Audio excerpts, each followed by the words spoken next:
where another class is done.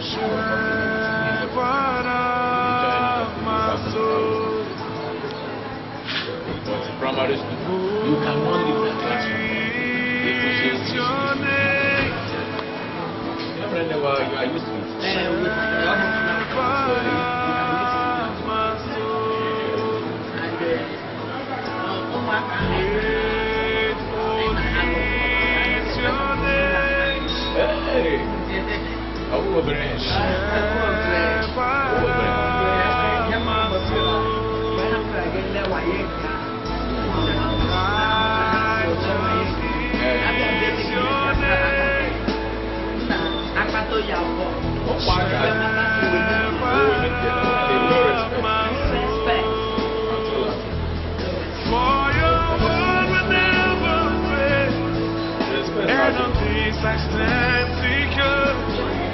you fulfill every promise of your word. All my past are rolled away. You remember sins no more. Shepherd of my soul.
Mommy, good evening. Mommy, for the benefit of those that are not hearing anymore, in the morning we make an introduction where everybody listening and they heard it clearly. So, without wasting much of your time, tell us your name and that same introduction that you did in the morning, people that have contributed for all this project that was happening since morning. Say it more again so that they will hear it in the language that everybody will understand. Thank you, ma'am. Welcome. Thank you, my brother. My name is Chief Mrs. Veronica Chima Anyanwu. I am the daughter of Chief Adolfo Anyanwu, who passed away 2 years ago. As a matter of fact, I came to Nigeria to do my annual medical mission, which I started about 5 years ago. Ever since I started this, it was my father's dream that as his daughter, he wanted me to make sure I have the poor of my village. And with that promise I made to him that I'll do my best every year to see how I can help to sustain the health and well-being of our people. Because here back home, a lot of people die from high blood pressure, from diabetes, from simple diseases that can be treated with antibiotics and what have you. Just because they cannot afford to go to the doctors or to get a test done or to buy their medication. People just die. And my father, one of the things he wanted was to make sure that not only do I give medication if well possible to people, but also I make sure that there is food for them to eat. Because if you give somebody medicine and there's no food, actually that person is bound to die.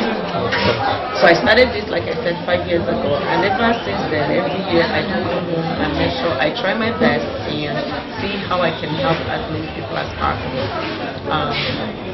I have always done it by myself, except that as time went on, I discovered that the number of people that I serve keep growing on a daily basis. As you can see what happened today. Of course. When I started this 5 years ago, I started with 25 people. Then the next year went up to people. Then it grew to 150 people. Today, if we can put count of everybody from our registration, we stand over 350 people just today. That lets you know that every day the number is growing. And it's not like we announce that I'm coming to do that. It's a question of just letting the villagers know, and whoever comes will call the person they know, and before you know it, it's spread all over the place and people keep coming from all over. Like I said, it's not something that I could do by myself. I have been getting some help in making sure that it happens, especially this year. Actually, this year I needed more help than I've ever needed because I'm a student. I have 2 kids in college, and I am just the one footing the bill for the college for myself and for my kids, and at the same time taking care of their own needs and my needs and the needs of other people. I have a lot of kids that I pay their school fees. A lot of women that I try to make sure that I get them to start a small business. Whichever way I could help, I've been doing that. So because of that, it has actually turned to be a little hectic and a little difficult for me to manage as much as I would. So I reached out to a few friends who actually heeded and helped me to make sure that this year is successful. People like Ativa Rehab, they contributed a whole lot. From Scrape Pharmacy, they really did do a lot of contribution to the organization that has been working with me. Mr. Chamberlain Nwane, who actually, through his organization, has been very supportive. Mazi Chichiken Dugu, who is one of the philanthropic sons of this that had never forgotten his people. He actually went all the way to make sure he gave me a lot of help through medication, supply, and other things. Madge Wilson, I call the mother of all Africans, mother of the world, because she's always helping everybody. Some of my nurses, Miss Laurie Remus, Miss Robin Harris, Miss Jacinta Luther, and Miss Davy Ogundele, Miss Yachinde, and some other nurses that have actually contributed to make sure that this becomes a success. I can't even remember all their names and thank them enough. My medical director, Dr. Pichari, who has always supported me every year by making sure that he contributes, even if it's to make sure that these medications do get home.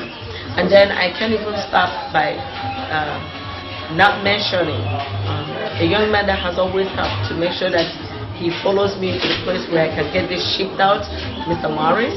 He has always been very instrumental. Of course, my family, my son, Obina, who also contributed, my sister, Christiana, their son, Hanacher, and all my daughters that always supported me, Chikama, Chioma, and Chiamaka. They actually made sure that what I'm doing is something that they really, really want to see, and they believe in it. They believe in happy people. They are buying into the idea that helping people at home is very, very important. My husband has been very instrumental. Every time that I'm doing it, he's there with me. And now he will contribute, he will make sure that it's done. My brother, my senior brother, Engineer Kenneth Anyamu, his family, his wife, my siblings, Chimezir, and all the rest of them, everybody has contributed. My entire village, everybody has been seeing to this to make sure that it is a success. Everybody has been part of it. My sister, Jacinta, and her children, they have all been here since last night, all helping to package and make sure that everything went well. My little niece, Chidema, she has been working tirelessly. She has been on her feet with me, making sure we did it. Of course, my auntie's children, may her soul rest in peace, she and her husband, but the children have always been there. They're all joined to make sure that we make this a success. So it is actually a big thing that involves my entire village. We see the kings from different places that all participated in this year's event. So it's not something that is just for the poor people. It's also for those who need medication, because the medicines we have here in Africa, many a time, they really are not good medicines. So when people hear that you have medicine that is coming from overseas, they know it's a genuine medication and they want it.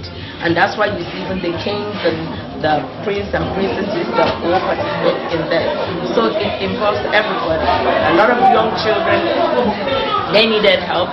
Unfortunately, we are unable to video where the young children were eating and getting their own medication, but them participated. It was a lot that was involved them as well, because deworming the children is very important. Giving them their vitamins is very important. Treating minor illnesses like malaria and everything is very, very, very, very important. And I am so grateful this year that I have some doctors that actually joined me willingly. I had a doctor that I called up today and said, please come and help me. He's a medical doctor, and he has been the one seeing people, prescribing their blood pressure medicines, antibiotics, or whatever they might need. He will examine them and he will prescribe that. The eye doctor that I have from Mr. Chamberlain, the young man has been great, very, very, very gracious. He is the one that will test people's eyes and decide if they need eye drop, he will provide it, or if they need glasses, he will provide it. So I have specialists who are actually part of it, and I have 3 nurses that joined me this year. Especially, I am so grateful to one of the king's wives that actually is a retired nurse, and she came in here today. She actually came in to get her own medicine, but when she came in and saw the help that is needed, she became part of it, and she has been serving all day. She has put in 5 good hours of her time here today, despite her busy schedule and what have you, that her husband even had to come this evening and say, I know she would never let go. She wants to be part of this. And I'm so grateful that it grew to this level. And I know every year it's getting bigger and bigger. And I'm hoping for a wonderful year next year, God willing. Amen. We will start. Amen. Mommy, what prompted you? What prompted you to initiate such free medical outreach? What prompted you? When I trained in Nigeria in the 80s, then Nigeria was wonderful. Nigeria was great. Things were a lot better than it is right now in Nigeria. And even in the 80s, when I trained, I noticed that a lot of poor women, especially the widows, who many a time they need help with their children, with their medicines, and back here in Nigeria there is no insurance. We don't have health insurance, and we really don't have government help helping people. So it's either your family helps you or you are able to help yourself. So I started then helping the widows that had nobody to assist them. That's how it all started.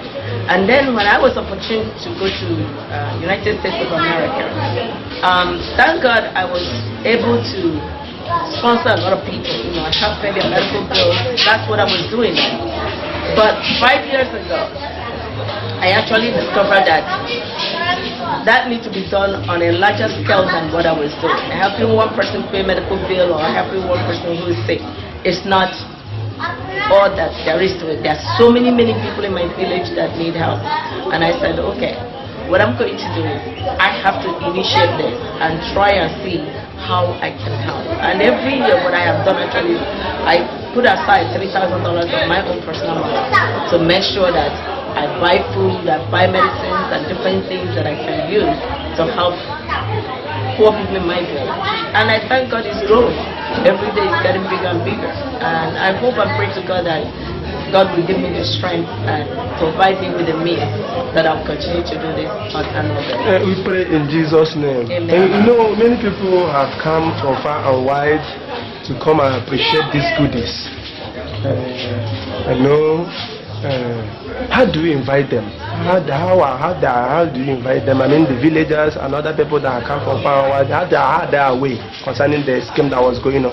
Actually, the surprising thing is that it's supposed to be for my immediate village, which was easy because with the help of the town crier, he can go around early in the morning and ring the bell and let people know that we're going to do medical mission. But the funny thing is, with the help of cell phones now that people have in the villages, it is surprising that before you know it, people are using cell phones, calling anybody they know anywhere, and then with that people are coming from all over the place.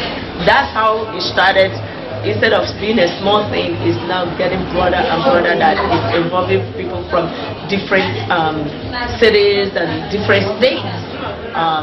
Like today, I was surprised I had people from 3 different states that are not even my state that actually came for this. Some university students, they get that information and they're all here being part of this. So that's how... I saw Reverend Father here today. Yes. Wow. Yes. Wow. There was a Reverend Father, and he said